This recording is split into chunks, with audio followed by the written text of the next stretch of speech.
Yes, guys, welcome back to my personal channel. Welcome back to another match preview for you guys. It's Thomas Tuchel's second game in charge. It's Chelsea versus Burnley, and of course, I come correct and I come with the best panel possible. And bro, first off, I want to say it's been absolute ages. But Viz, how you been, man?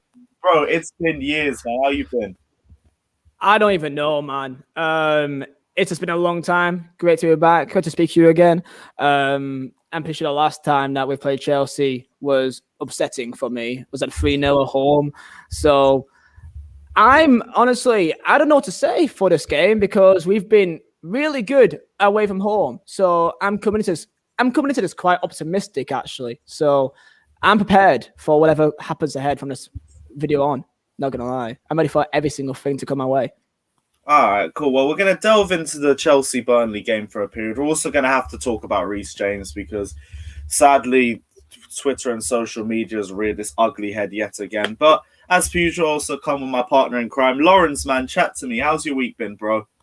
It's been good. It's been good. Of course, the Reece James stuff has been very depressing. Not just that, also, of course, the Man United stuff. We shouldn't, single out the Chelsea stuff just because we're Chelsea fans. It's a worldwide issue and not just the Chelsea fans actually these people that seem to have sent it to Reece James haven't been Chelsea fans or haven't claimed to be either.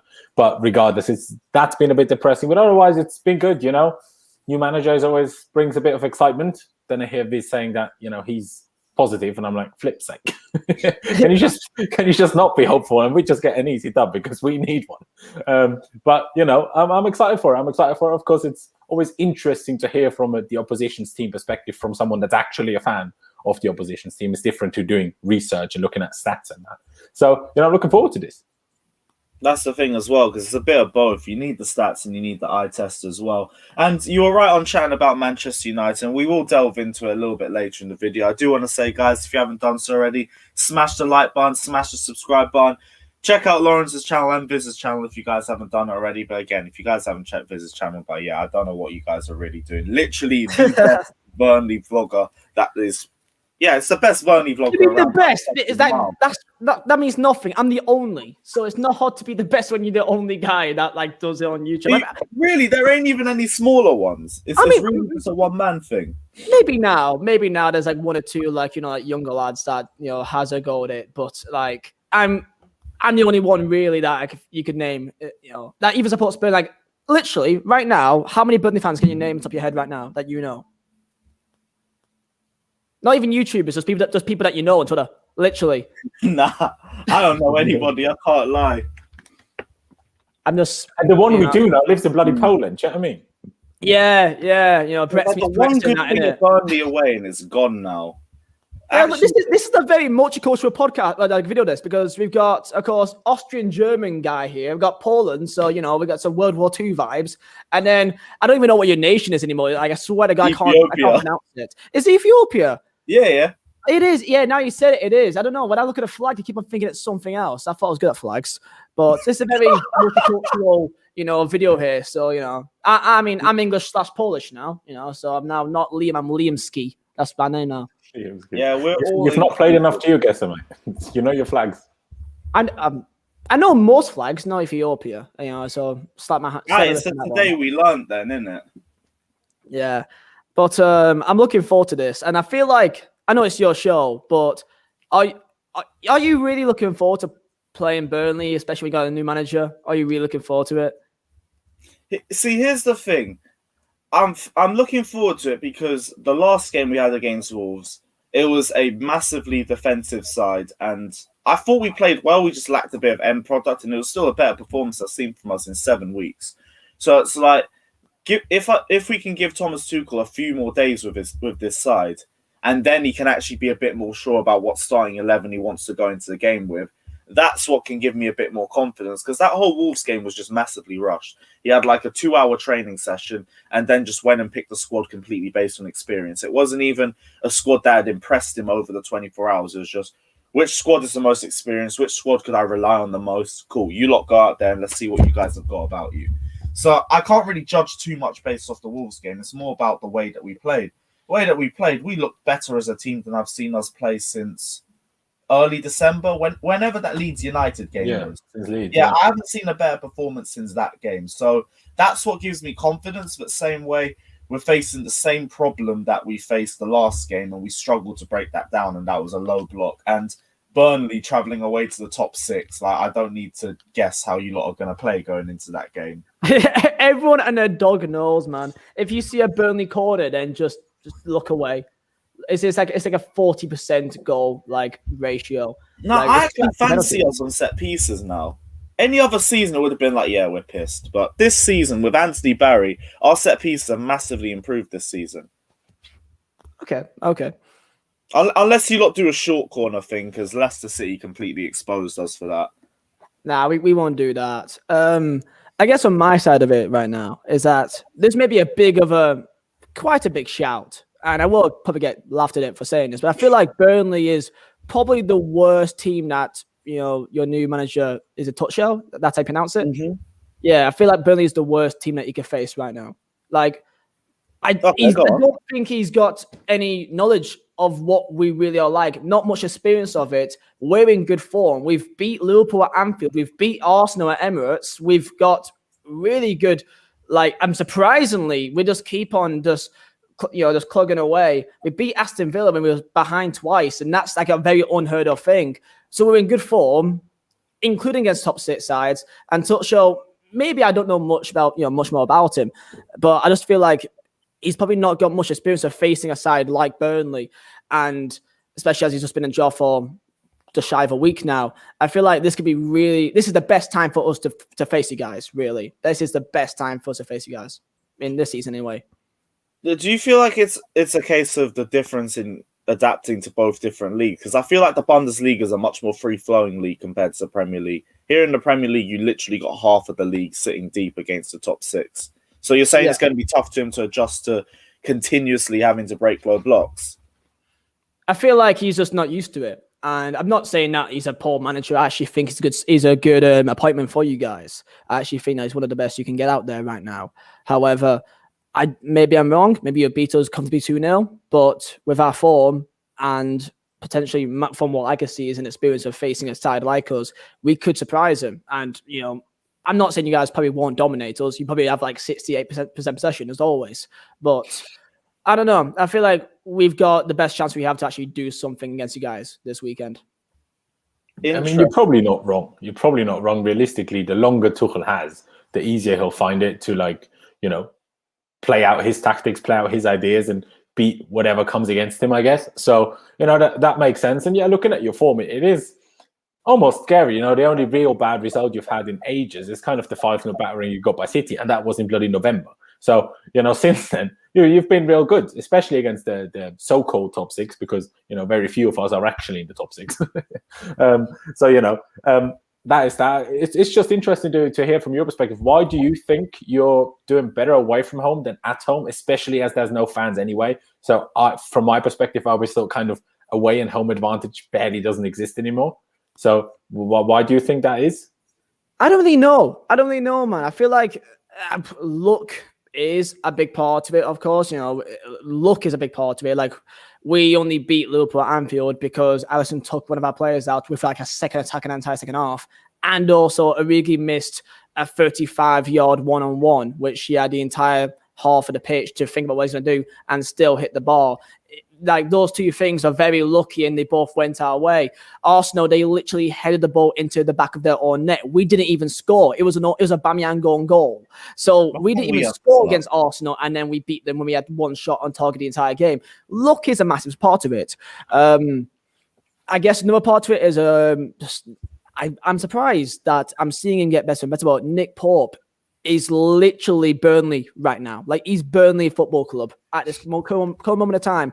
We'll be comfortably 19th place in table and alongside West Brom right now if it wasn't for Nick Pope. The amount of saves that look simple, but he does it well each time. I saw a perfect example the other day. Reece, I saw that he fluffed a shot that went at him, and he went out of his hand and he fluffed it and went straight back to Trent. Nick Pope knows he doesn't go out of his reach each time. He just handles it so well. He doesn't fluff it. And that's that consistency, which is mental. So Nick Pope, a bit of luck. we are, in my opinion, like one of the best defensive sides like in the league in terms of just the lack of like mistakes that we cause. We all know our job. We're all well structured, and you guys know this. Everyone knows what Burnley is like. So I feel like our current run of games has been partially luck, but also just holding out for that one chance. And fortunately for us, it's gone our way in recent games. Yeah, I was going to ask you about the difference because when we went to face you back in October, I think you guys were rock bottom of the table by that point. I think you lot were in the same similar positions as Sheffield United game. I was going to ask what improved for you lot in that point. Is it just been Nick Pope? Because there must have been a couple other players that have been balling out for you as well. Well, actually, that game that you beat us at home, that 3-0, was actually the game that put us down to 20th. So that was like the lowest we've been that was our only time we've ever been 20th in the year. And then I think we beat Palace, I think the game after that, or 2 games after that as well. So we got that one win eventually. We did have some injuries, to be fair. We did have some decent sized injuries. That was an issue. Number one, and literally massive for us, is Ben Mee. Ben Mee was injured for like the first 6 to 7 games of the year, and coincidentally, as soon as he arrived, we had 4 clean sheets in the next 5. 0-0 at Brighton, 0-0 at Villa, but then we beat Palace 1-0, and I think we beat Arsenal 1-0 as well. So like we had some very good form as soon as Ben Mee has arrived, and he's imperative to that we play. We also playing like Josh Brownhill as a right mid because we had no wingers. Like literally at one stage, we had literally playing a left back at a left mid, playing centre mid at a right mid, playing a right back as a centre back, and playing a 19-year-old centre back as well with no experience in Premier League in the first 2-3 games of the year. We were screwed. Like literally, we spent 1 million in the entire transfer window on a backup centre mid. You tell me, how are we 15th? I have no idea. And that's why I keep on saying that Sean Dyche is just like, literally, people may not like the way he plays. I understand that. Even I find it fucking awful at times. But it's fucking funny when we actually beat teams like Liverpool playing the way that we play. So, yeah, Ben Mee has been massive for us. Nick Pope getting better and better. Brownhill and Westwood now getting some time together. Brady back from injury. Goodman's back from injury. So, yeah, that's the massive things that's changed. It's just give us more depth, really. And now we've got more players actually there in the position. They've got to fight for their spot. So therefore, maybe that extra yard or 2 they may put in to keep their spot on the pitch may play an effect. Yeah, I wanted to ask you about Sean Dyche as well, because we talk about longevity in management, and it's something that you don't really see too often.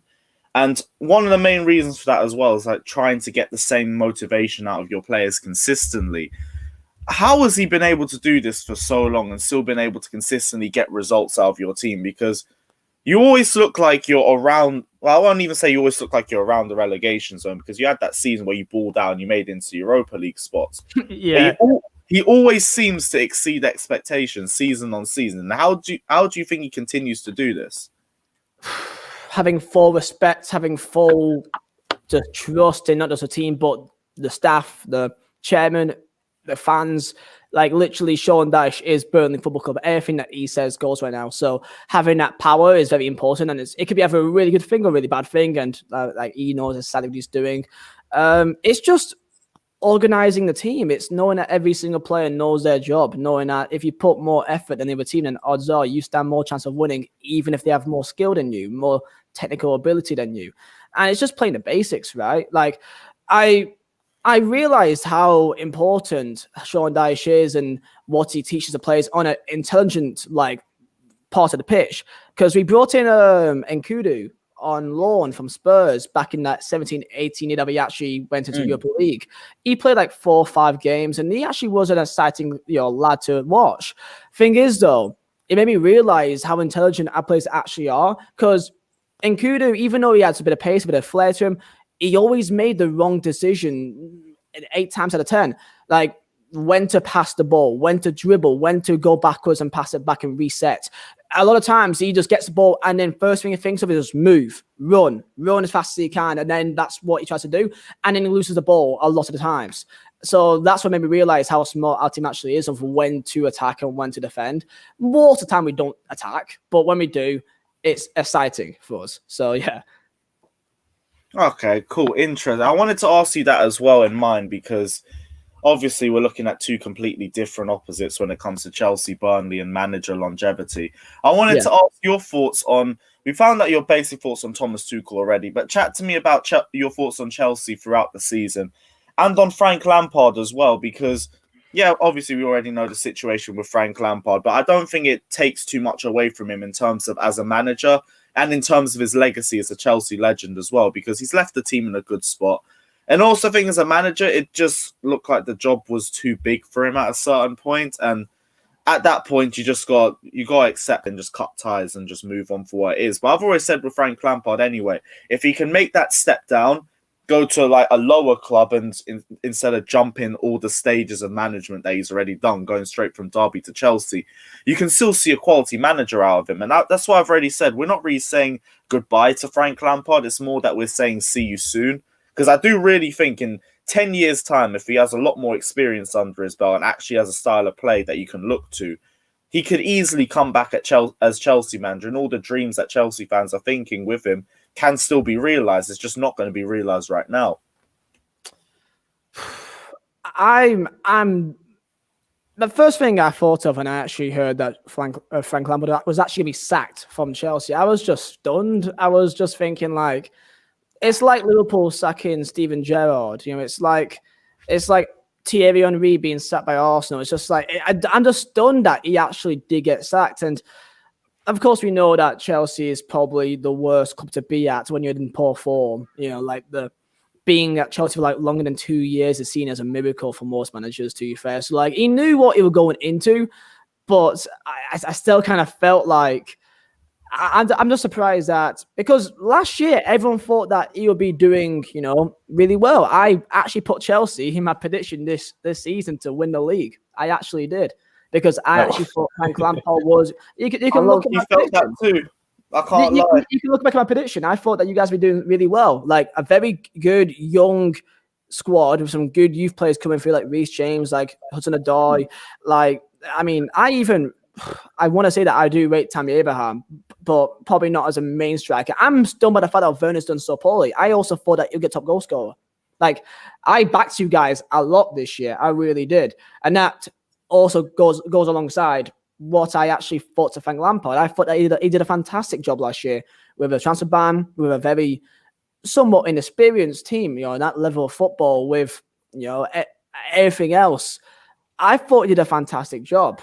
So I'm surprised of how quickly it's all gone downhill. And I kind of wish, you know, as a person from the outside of Chelsea, that I just kind of wish he got more time, because I think that he kind of earned that right from doing what he did last year. I thought that most Chelsea fans thought that last year would be a bye season and that, you know, 7th place, 6th place, could maybe try and scratch, you know, a good run in the cup. I thought that was your guys' expectation. So that he got top 4 and also made the FA Cup final, I thought, oh, he's actually done a really good job with Mason Mount, with Tammy Abraham and these guys. And I'm just surprised to see it all go downhill so fast. And it's a shame, really.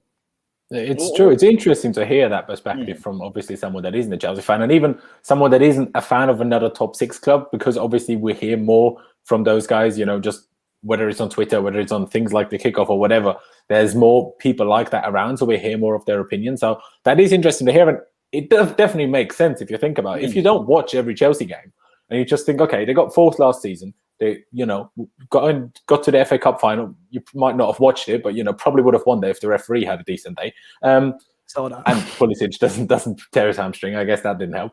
Then we spend all this money on players that everyone agreed were great players, but then they just don't work. And we're still top of the league by December 5th.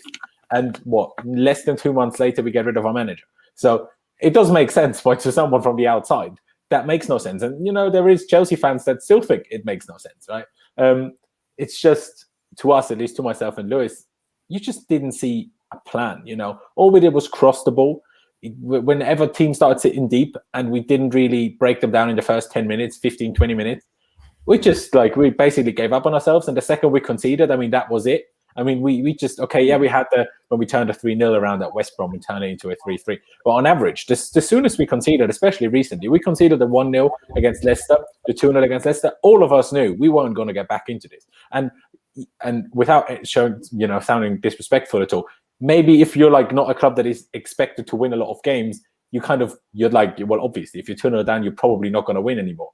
But we expect to win a lot of games. So, okay, yeah, we're not you're expecting to win after 2-0 down, but still, we're not expecting to lose, 6 out of the last 8 or 9 Premier League games? Like, that shouldn't happen. How can you even go from first to ninth so quickly?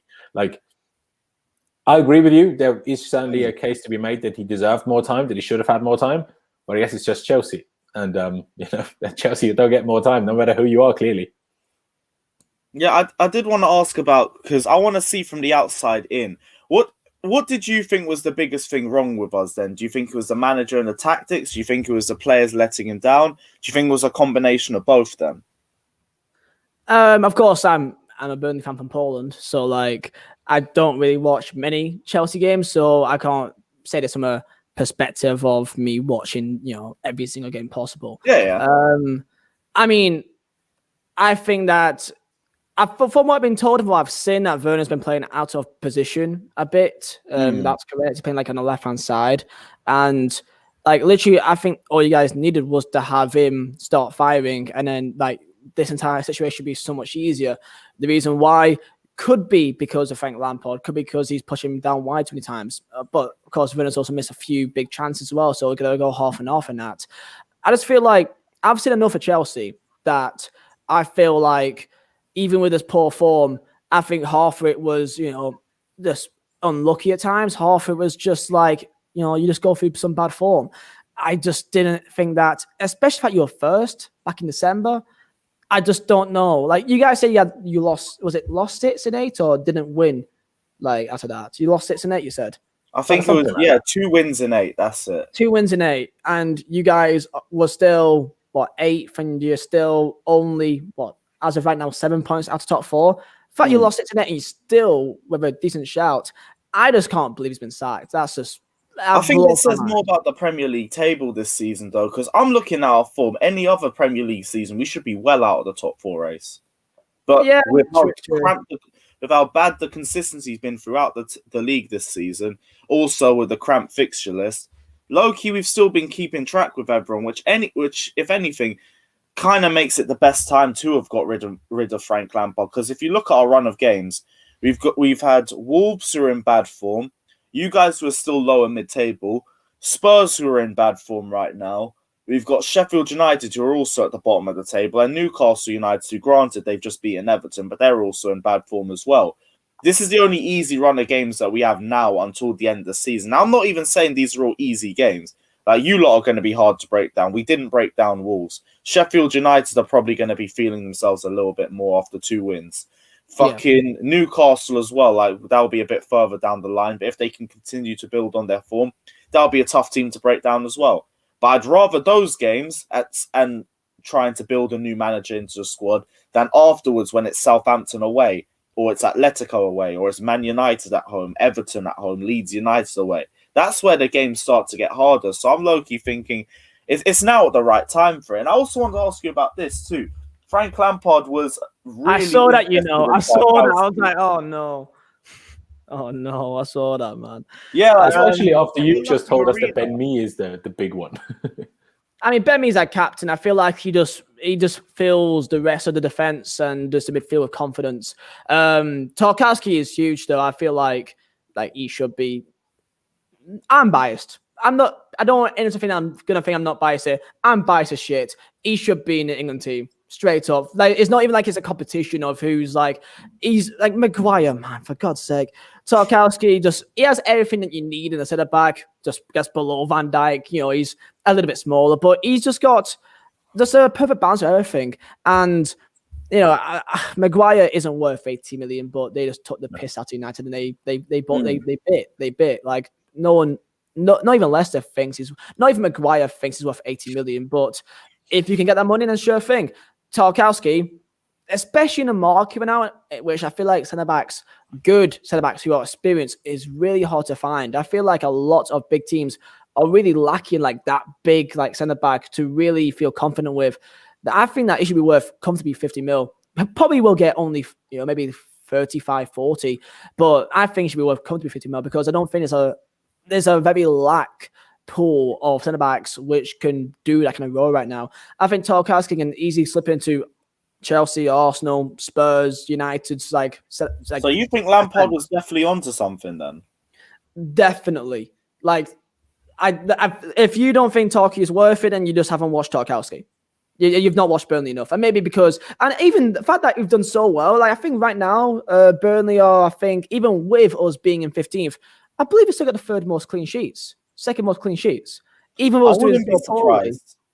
Yeah, but we've still, I think, like third top clean sheets, because that's also thanks to Nick Pope. But yeah, Tarky can easily be like in any top 6 side other than City and Liverpool right now. But so can I pose a question? Because don't you think that with how Burnley play, it's very difficult to even judge how good he will be in a very attacking team, which maybe for a Spurs, he might actually work because Jose sits back anyway.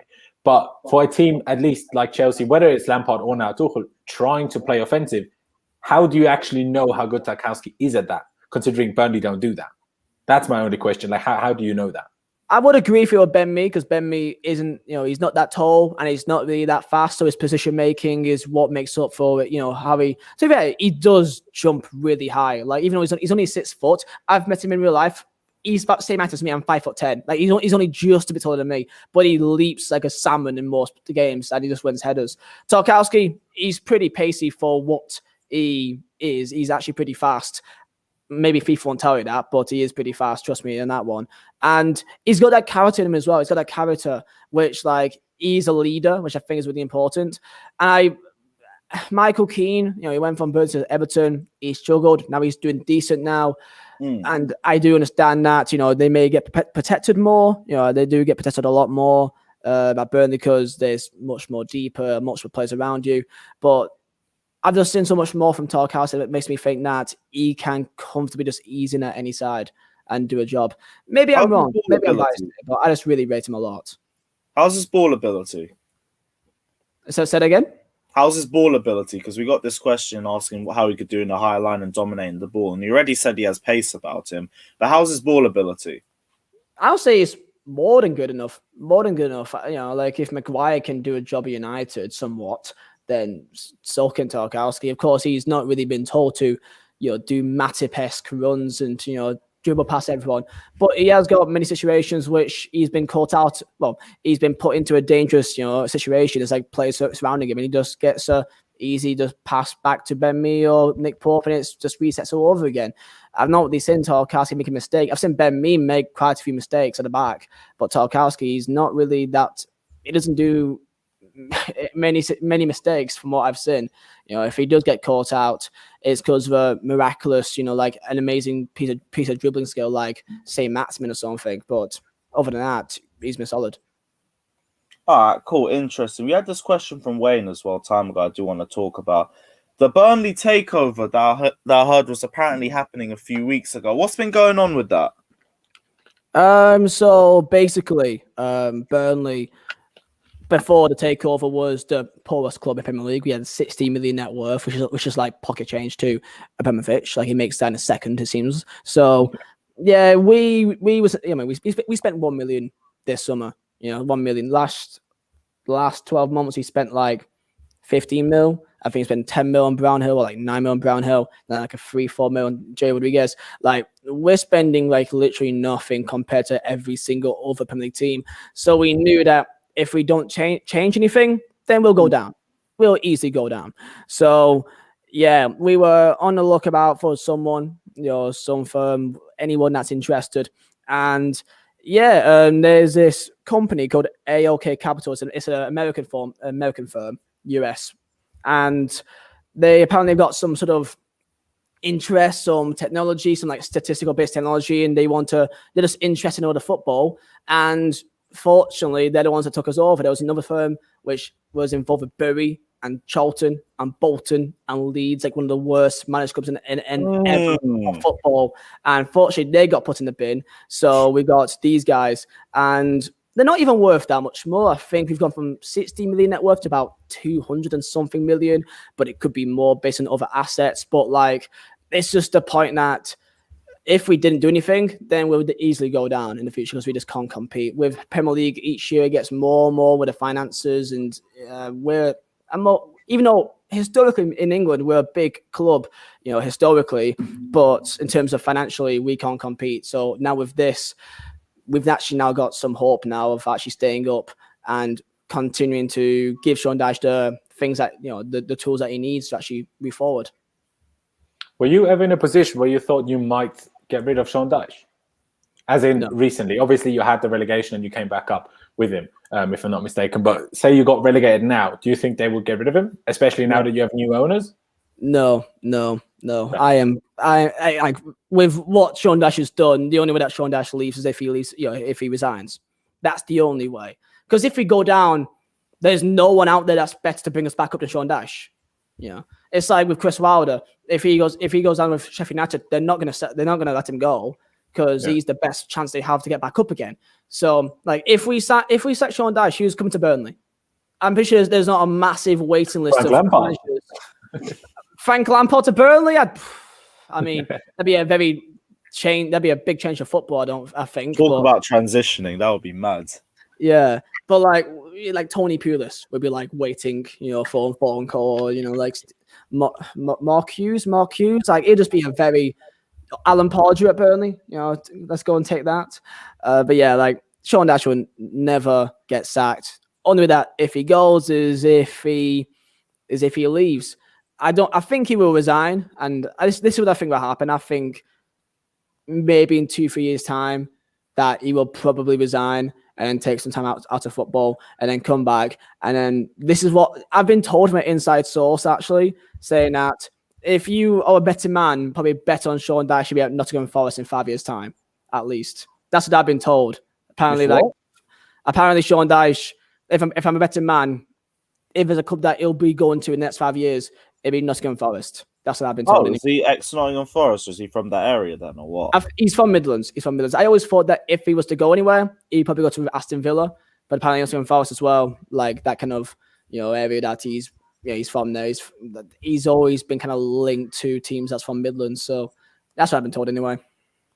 Okay. That's a surprise. I mean, I've only heard him. There was rumors of him potentially leaving at the end of his contract a few years ago, but it didn't really lead to anything, did it? Everton wanted him, Leicester wanted him, and he stayed. So I thought that, okay, well, if he's not going to them, then who else? There's no top 6 team is going to want Sean Dyche, I don't think. I just don't think anyone will ever go for him. So it'd be like one of those type of clubs. Then it'd be like a Leicester or Aston Villa or Newcastle. That kind of like below, like mid-table kind of club. I heard Palace, but fun Palace, man. That's the biggest sideways step in my entire life. Like, why would he go to Palace? I wouldn't lead to anything. I was like, Sean Dyche doesn't look like the guy that would want to live in London anyway. As of right now, no. But in about 2 years' time, I don't know if he's going to think that maybe he's done all he's done, all he can do. It's as Super League. What more can he do? And now with this takeover, maybe we think that and stay for longer now. That's my hope. Yeah. The thing about that as well, the takeover, do you think the expectations will come up as well as a result? Maybe next year. We now have more hope for the window. Not this window because they literally just joined us on New Year's Eve. So like around there. So they've not got much time to really get into deeper things. We've had a few little bits here and there. There's like Nathan Collins, I believe, from Stoke, who's actually is apparently a really good centre-back championship, which is a very Burnley signing, to be fair. Apparently we've been linked as well with Josh King, which I do not believe for a second because I think his wages will be too much for us. But yeah, for next summer, we'll get more expectations, really. Okay, because I was going to ask you as well with that in mind.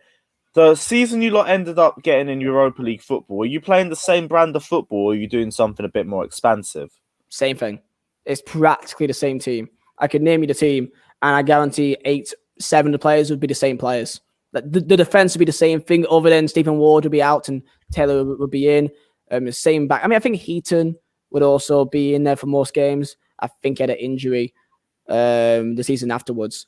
But yeah, midfield would be probably Jack Cook, Westwood, Brady, Ashley Barnes, Chris Wood. Like it'd be pretty much the same team in Super League football. I didn't fully do my research on Burnley yet. Is Chris Wood still playing?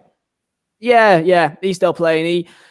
Before the Aston Villa game, there was a lot of people that wanted him to be took out the squad because he's been in very poor form. Like Chris Wood is literally a plank of wood. You know what you're going to get with him. You know that he's going to huddle the ball well, and the ball goes to his head, he's going to head it decently, and he's barely even been doing that. So the only things he's good at he's not been doing. But last game against Villa, he actually had a decent game, scored the winner.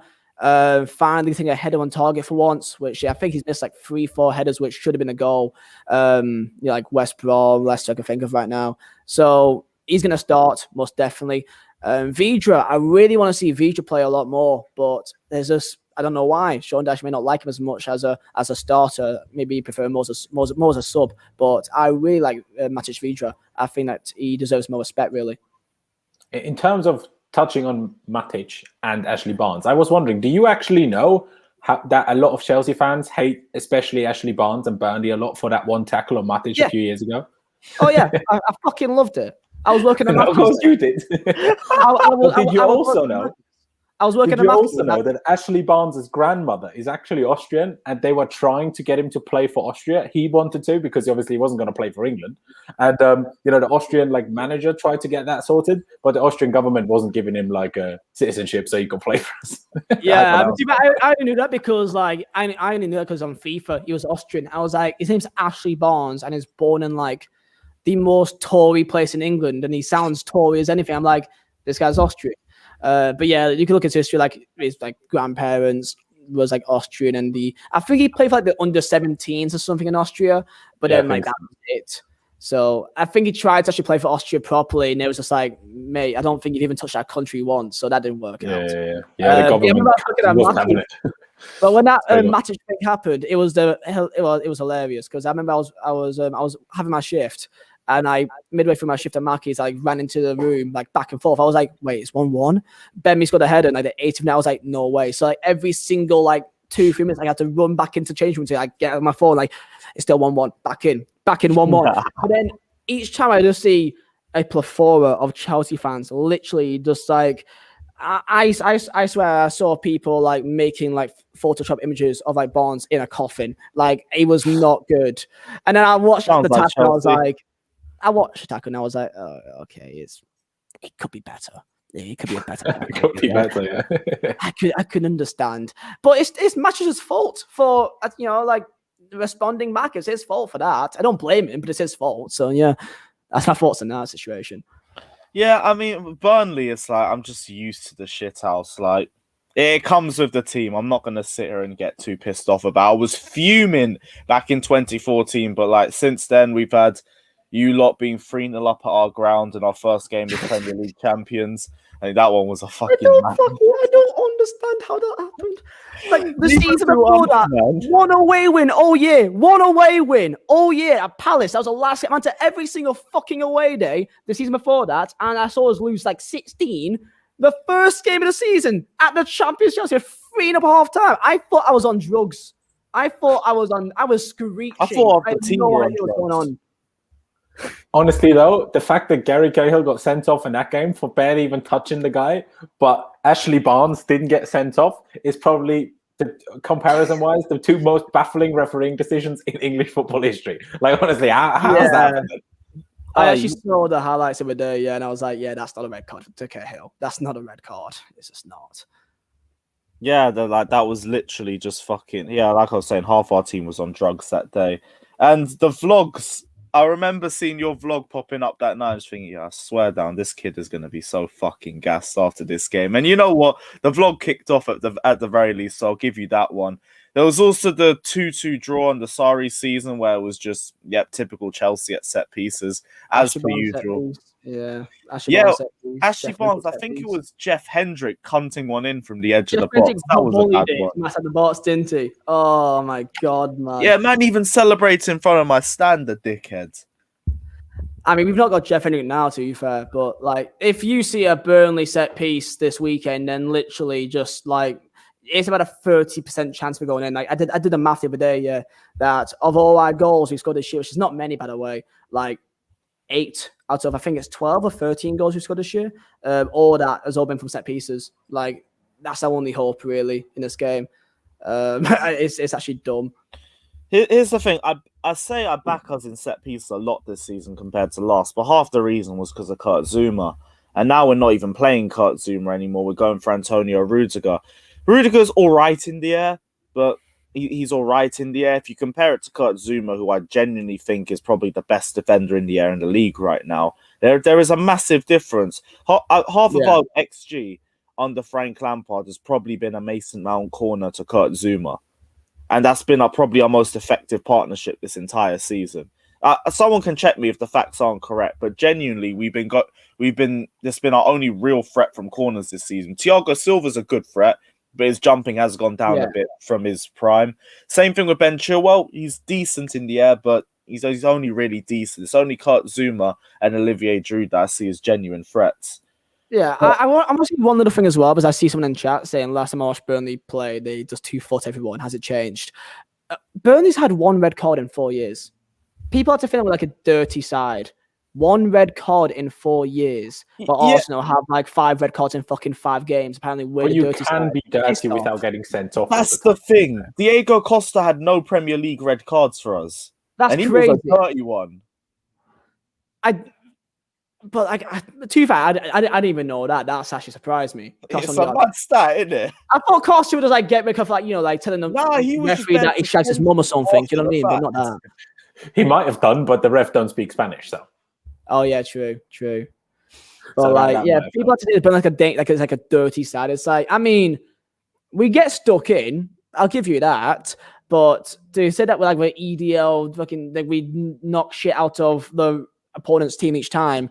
We've had 1 red card in 4 years, and even that one was like, I think it was against Watford. I think it was Hendrick got red carded on Watford, and that was like a nothing red card as well. So like, yeah, that I'll take the hoofball, even though I think most games we actually have less long balls than the other team. But yeah, we'll take that. I'll take that. Okay. Like for me, it's always been probably because I know you, but like because you have some sort of attachments to random teams. I've always go on Burnley, why not? All these teams trying to play fancy football and this and that, and they just do it the other way, and somehow they still successful going to the Europa League, going to bloody Greece. I see your Instagram all over the shop. I'm like, go for it, go for it, lads. Why the hell not? People hate us though. Like, people on Twitter, they said like, oh, no one likes you. No, actually, opposite way around. When I say no one likes us, when we play against them, it seems like the entirety of that fan base hates us. But yet, I guarantee when you saw us beat Arsenal at Emirates, you guys were like, get the fuck in. Like when you saw Arsenal against Burnley this weekend, they could shit house them, and you're gassed. Like, they could actually get something on Arsenal here. I think we need a Burnley in the league so that we can shake up the league sometimes, and we give teams hope. Because if you see Bournemouth versus Arsenal, you're like, okay, Arsenal's won. Because Bournemouth for me is just a potsy team. It's just like such a weak boy team. But then Burnley, we sort them out. I think the league needs that for me. Yeah, it's true. It's true. Like Burnley is one of those teams you hate them when you play against them. But other than that, I don't think that many people actually have an issue with them. But again, maybe it's because I know you and most other clubs that don't know any fans personally. I mean, I don't even live in England, so how would that happen? And then we have our own rivals, obviously. So maybe that comes into it as well. But whenever Burnley get a result, I'm like, yeah, go on. I don't want them to go down and shit. So. Yeah, I echo those words as well. Burnley's the only real hate there is whenever we play them. Or, like Ben said, whenever I'm travelling up there because it takes fucking hours to get Why don't you like Burnley away? It's just the trip. It's the longest trip that I make of the season. It's even longer than Newcastle away. It's not as long as Newcastle. It really isn't. Newcastle, you can do that in 3.5 hours. Burnley is probably about 5-6 hours. Maybe more than that. Club train is horseback. You got a horses, lad, or something. Some of the trips have been a madness. Like we've taken the club train there once. I think it was when we had you on the Thursday 8:00 kickoff. Which, by the way, FA, you lot are wastemans for doing an 8:00 kickoff at Burnley away on a Thursday. That was That was terrorism movements. The club train was. We took it at 11. Was that 14-15? It was 14-15. No, we played like an 8:00 kickoff. 17-18. Remember the Victor Moses winner? It's a very forgettable game. So if you don't remember it, but we had you on a Thursday night kickoff like mid-April. Do you remember it? I remember that. Morata missed another 1v1. That's like the most memorable part of that. The 1-1 with Brady free kick. And I swear the year afterwards, you were in a white kit. I swear it was a 0-0 draw. I swear it was. No. It was 2-1 Chelsea. It was... I forgot. Maybe because this was a different season, maybe. Yeah, I don't remember for the life of me who scored the first goal, but you lot equalised, and then Victor Moses got a winner. The only thing I remember though was that the club train we left at 11 o'clock for this 8 o'clock kickoff. We only got there for 6. We took the train back at like 10:30, and we only got back to London for about 6 a.m. Which is why I'm being I found Burnley I away found the is game so now. fucking long. That's like an 18-hour round trip. And deep in it now, because we haven't gone to football for months, it's like I travelled 18 hours for a 90-minute game at Burnley. What's wrong with me? Mate, I traveled 30 hours from Newcastle on a bus to go to watch Bournemouth versus Burnley. I'll watch that vlog. I'll give you that. Like, you are an absolute madman for that Bournemouth away day. It's ridiculous. If we didn't win, then I would literally never go away there ever again. Actually, you know what? I probably will take Burnley away out the equation just because of Bournemouth. Bournemouth genuinely reeks as an away ground. I hope they never come up. Nah, I like Bournemouth away, man. I like it. It's Really? different. Yeah, it's different, man. Like, I hate going Southampton away. I hate going Leicester away because they both look like the same stadium to me. Like, it just looks like a bowl. It looks like a generic EA FIFA 21 like ground. Yeah. But Bournemouth, I don't know. Like, maybe because I just don't go to many lower league, League One, League Two sides. But I just love the being so close to the pitch, and it's like £1 parking as well. It's amazing. Got banging pies there. The fans are dead. They may as well be 80, but I like it. Maybe it's just because it's so different to every other team in the No, but Premier it League at must the be time. easier for you to get tickets though compared to us. Yeah, because I guess there's more people that want to go for more Chelsea fans wanting an away ticket than Burnley, I guess. No, not even that. But it's like the travel as well. Like you just said, it's a 30-hour round trip. I mean, that's from Newcastle, but I took mega buses. I took buses from Newcastle to Manchester, then a bus from Manchester to Burnley, then the coach from Burnley to Bournemouth, and then all the way back again. So I made it long for myself, really. But I like the longer journeys, though. I love the London away trips. I love it. I think those are better. Like, I would rather go to London away every single weekend than go to like Manchester or Everton, because like it's like an hour. It's not a proper away day for me. To be fair, I can't remember how it must have been ages ago, and I don't know whether I saw your like updates on like Twitter or Instagram. But I remember one time you went from like I don't know whether it was Burnley or Newcastle with a coach to bloody Paris. God knows how long that took. But your updates from that coach were the most hilarious thing I've ever seen. I'm like, bro, just like I don't know, why are you going to Paris by coach? Yeah, bro, your grind is ridiculous. Like, full credit to you, man. I'm trying to think. I think because like at that time, I think the train, the plane was like 120 odd pounds, and I found a bus from London to Paris for about, I want to say like 17 quid. I think it was like 17, 15 quid. I was like, well, I've been on a bus ever in England. Fuck it, I might also take a bus to Paris. I thought, why not? So I took a bus from Burnley to London and a bus from London to Paris. It was like, about 28 hours long or something dumb like that. And what's part is though, the bus from London to Paris had no plug socket. So I literally had like just my phone and my laptop, and that was it. It's dumb. Just before we do wrap this video up, we do need to talk about the Reece James news, because we had a lot of comments from it at the start of the video. Reece James, and like you said before as well, like the United have had the same issue as well with after their performance in the Sheffield United game, and Tuanzebe was receiving racial abuse as well as Anthony Martial as well. I do want to get you guys' thoughts on it, but same way, it's like I want to talk about it, but this is the same thing that we always see off social media, and it's just like, how often are we going to get offended by it? Because we should never allow it, and we should always try and find ways to stop this BS from happening. But it's just, you need the approach to be different, because this thing will just keep continuously happening. You have faceless avies that can send whatever they want. People will get offended by it. We'll do this awareness thing, and it's all good because awareness is good. But I don't really see it changing anything. So it's like, I'm cool to talk about it, but I don't really know what to talk about, because this is the same thing that we've seen happen continuously. Tammy Abraham in the Super Cup as an example. Paul Pogba's received numerous amounts of racial abuse after bad games. So I'm now sitting there thinking, okay, we're in the same situation now with Reece James. Of course I'm not happy with it. Of course I want to see something done about it. But what is going to get done about it? It's really difficult because if we're being totally honest with ourselves, if any black player, any player from any sort of ethnic minority, if they open up their message requests, I guarantee that at least 99% of them would have some sort of racially abusive message in there. You know, the fact that Reece James posted it doesn't mean that he's the only one that received it. Doesn't mean that that was the first day he's received it. You know, I don't know what happened. He must have like felt, okay, I need to speak out against it or whatever. I mean, maybe I'm misjudging it here, but I mean, maybe you obviously are in a slightly worse, but also, you know, better judged position to talk about it, Lewis. I assume if with how many like players receive the racial abuse and the amount of followers they have, the amount of message requests they must have, I just have to assume that all of them have these racially abusive messages. So it's good, in my opinion, that Reece James does go against it. You know, I certainly do think that it's good that he publicized it.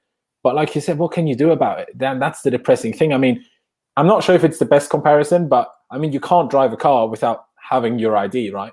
So when you mess up, you can be held accountable for it, whether that's for insurance reasons or whatever other reasons. People on social media, it's not that difficult for these, you know, companies like Facebook, Instagram, same company, but still, or Twitter, to require ID for you to like sign up. Like that's not that deep. They apparently tell you to be 13 plus anyway. So, you know, how do they even prove that? You just say, okay, I'm 13, as if all of us weren't 15 and created a YouTube account that said 18 plus. So I'm 18 and above before going on Pornhub. They don't make a difference.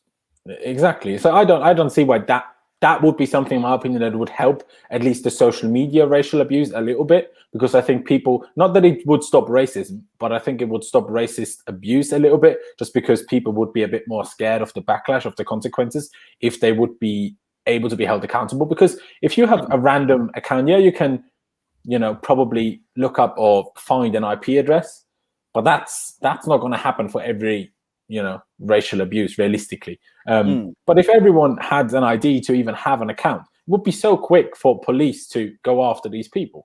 And I think that would very quickly and drastically reduce it. I could be wrong here, you know, I'm definitely everything but an expert on the situation, but it seems like such an easy, at least, help rather than a solution, though. That's the thing, because now the onus is definitely more on the social media networks, because I'm not looking at the players. If anything, like, the fact is, these lot can easily get away because you can make about 5 or 6 different accounts. You just need an email to be able to do it. The only thing now is that you should be able to get identification just to be able to validate your account. I'm not saying it's a thing like everyone should be able to know who they're talking to at any point, because that's going to come with its own problems in general. But Twitter can. You can be able to give Twitter ID, and only Twitter will be able to access that ID, but they'll be able to identify which tweets are coming from who. Same thing with Instagram, same thing with Facebook. So I'm now thinking the fact that this hasn't been implemented is putting more of the pressure onto the social media networks. Viz, we'll get your thoughts on this. It's just neeks. It's just these bloody neeks, man. Like, it's attention. That's simple. That's the fundamental core of all these freaks that does this dumb shit. It's just attention-seeking children. I guarantee most of them are not even racist. They're literally just trying to think. They're in like a lobby on Discord or party chat on Xbox Live saying, yo, what dumb shit can we do tonight? And they think, oh, go on Instagram and go DM X and who to call him X and what. Like, it's just people just trying to get attention from that and then trying to be like show off in front of their weird friends because they're 13 and they know fucking nothing else. The only way to solve this is to have an ID system. The only way. If you have no ID, you're not on an account. That's the only way. Like, literally, like, there's the more that we have more.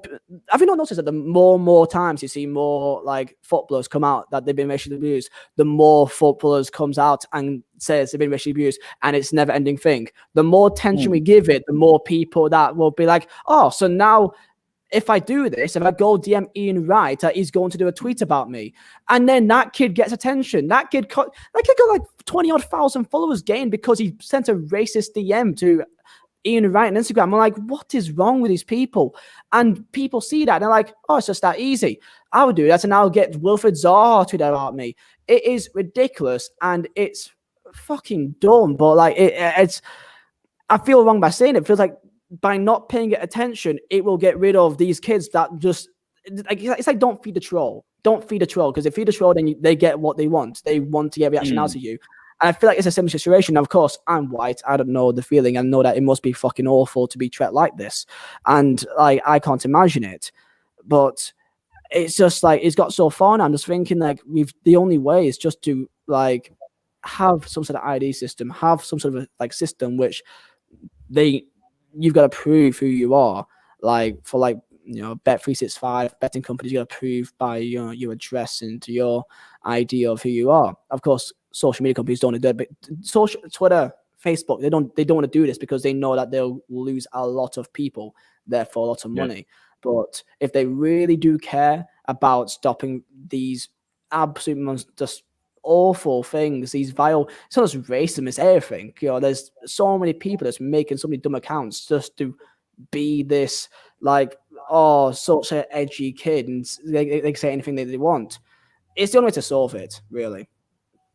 Yeah, and I agree with that as well. Like, I don't think it was wrong you saying ignorance to an extent is probably the way forward, because you are right in saying don't feed the trolls.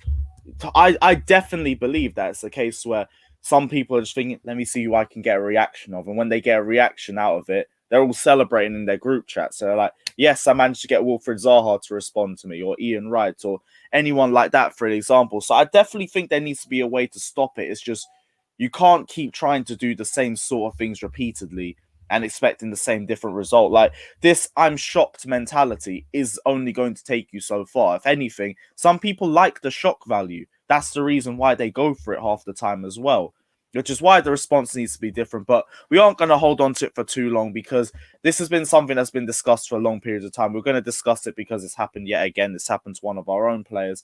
But the response just needs to be the same thing that we said for a while. Identification. It doesn't have to be identification so everyone can see who it is, but identification so the social media accounts at the very least can know who's behind each account. Because that's the only way you're actually going to be able to trace these fucking tweets to whoever the person that's been doing it. But we're going to end on a lighter note, and we're going to go to Viz for these questions. I'm just going to ask you four simple questions, actually. Targets for Burnley this season, biggest danger man for us to worry about, most underrated player this season, and flop of the season. Okay. So targets this year, I mean, well, it's Burnley. Stay up. That's one. What's that one?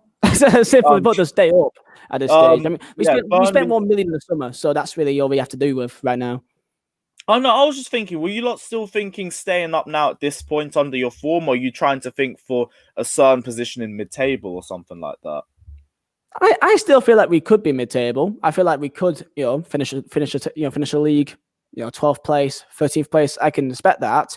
However, the fundamental number one target for Burnley is to stay up, and if we stay up, great, and we get 10th place like what we did last year, then fantastic. But that's always especially after the lack of funds that we spent recently, you can't really expect much else, can you? Yeah, I hear that. What was the next question? Danger man for Chelsea to worry about? There's a few, really. In terms of attacking, I want to say Ashley Barnes just because he always does well against you guys, it seems. Is he going to be fit for that game, by the way? It depends. He would be fit. It's just if they feel like he should start ahead of Jay Rodriguez, because we beat Villa with Jay Rod and Chris Wood. However, against the top sides, he typically always likes to go Barnes and Wood, just because they're they hold the ball, they annoy the opposition. He likes that foot forward too, so I'd not be surprised if I do see him start at the weekend. I could say Nick Pope as probably a danger man for you guys, just because he's gonna be so hard to get past. I feel he's in form, and also I guess now Dwight McNeil, because he's actually had a very good game last game, a goal and assist. He's gonna have, he's been tearing Trent a new arsehole recently, so he's gonna be in high confidence. So I'm gonna say expect Ashley Barnes set piece goal, guaranteed. All right, cool. I think let's just hope we score 2 then. Yeah. That also probably takes away the underrated player to look out for. So we're going to go to flop of the season as well, just to end things off. I was saying that. I mean, underrated is Brownhill. Underrated is Brownhill. Brownhill. Okay, cool. Let's hear about Brownhill. Go on. Oh, Brownhill's he's just a very good balanced player. He does a good bit of everything. If it's defending or attacking or nice little dribble here or there, he's just good at everything. And he's very he surprised me a lot this year. I think he's got like the most interceptions in this in the league by like 12 or something, like something dumb like that. So yeah, he's been really good so far, and I've been very impressed by him. And for flop of the year, I mean, we've not really signed anyone, so it can't be a transfer one. But I guess a player which has let me down, which I thought would be like amazing this year, would be. I mean, I was gonna say Chris Wood, but he scored last game. But I still kind of feel like he's the one player which has had many chances to score and just kind of had an awful touch. So I would say Chris Wood. Just forget him the last game. Rest of the year, probably say him. Okay, well that's cool, and that will. We'll hit the 1 hour mark anyway, so that will wrap up the end of this stream, guys. Hope you lot have enjoyed this Chelsea Burnley. Wait, it's no predictions. It's no predictions. Oh, how do you? I was gonna say that there's no predictions. Yeah, I never do score predictions. That's why I always forget about them. But yeah, Viz, we'll start with you. Score predictions. Chat to me. No. Oh, not again. Really, all that 0-0, just to man. drop a fucking 0-0. I can't be arsed. Okay. A minute ago, he was telling us about loving Ashley 0-0, Barnes' header. Yeah. Oh no! Ashley Like, Barnes if we do 0-0. score, it'll be Ashley Barnes' header 70% of the time. But I always go for 0-0 for if it's an away game. We're not going to score often, and we defend well. So that's really the probable result out of all this, really. Honestly, like supporting Burnley when you can go to the grounds sounds sick. But when you can only watch them on TV, I feel like supporting Burnley must be a right pain in the ass. I don't know if I'm, stepping over a line here, but I don't know. It seems like... No, it is. It is. Yeah. I've needed alcohol a lot more times than I would like to actually say for a few games this year. Like when I go to games myself, to actual away games, I usually drink so much that I just don't even watch the game. I just forget. And I look at it, but like I'm just kind of just phasing out. And if we score, then it's like amazing. But yeah, it made me realize like how boring we can be at times. Well, most times when I'm actually just watching the game at home on my TV. I hate it half the time. Not gonna lie. Right, Loz, let's go to you as well. What's your score predictions? My score prediction. Obviously, we're going to do a stream on my channel in a minute to go more about the Chelsea detail, whatever lineups and whatever we think we will do. So check that out in a minute. But as in prediction, it's really tough because, it was even more difficult against Wolves because, like we touched on at the beginning, Tuchel had one training session. Now he's had 4 days. All right. Still not exactly a lot now, is it? So I'm just hoping we're going to somehow scrape through. We were defensively very good against Wolves. Are Wolves as good, especially without Jimenez, as Burnley are attacking-wise? Probably not, especially considering Burnley actually scored 3 goals against Villa last game out. So maybe not. So my prediction is going to be 2-1, maybe 3-1, but I'm not sure how much confidence to put into our attacking just yet. And just because I'm not sure whether Tuchel would have been capable of fixing our final ball issues, our end product issues in 4 days. I'm not sure, hence why I'm going to go 2-1. And just hoping we win because we need that win. If we want top 4, we can't keep we need to start winning. We need to start winning, especially now that the games are so-called easy, compared to when we start playing like Man United, Liverpool and whatever else every week. Yeah, I'm going to go for 2-0 Chelsea as well. I don't think it's going to be an easy game. I do think it's one where we're going to struggle to break down Burnley for long periods, but I do feel like it's one of those where if we get a goal, it'll open up a little bit more. It won't open up too much, but I do think that's where we're going to start to really kick on a bit more. We might see a second goal towards the end of the game. But I'm not going to go too far ahead in my predictions. Right now, I just want to see us get a win under Thomas Tuchel and we move on. But guys, this is the end of the live stream. I hope you guys have enjoyed this. Viz, as always, thanks for jumping on, man. Guys, you already know where to check him out. Literally click the link in the title. But anywhere else that you want to send people to as well?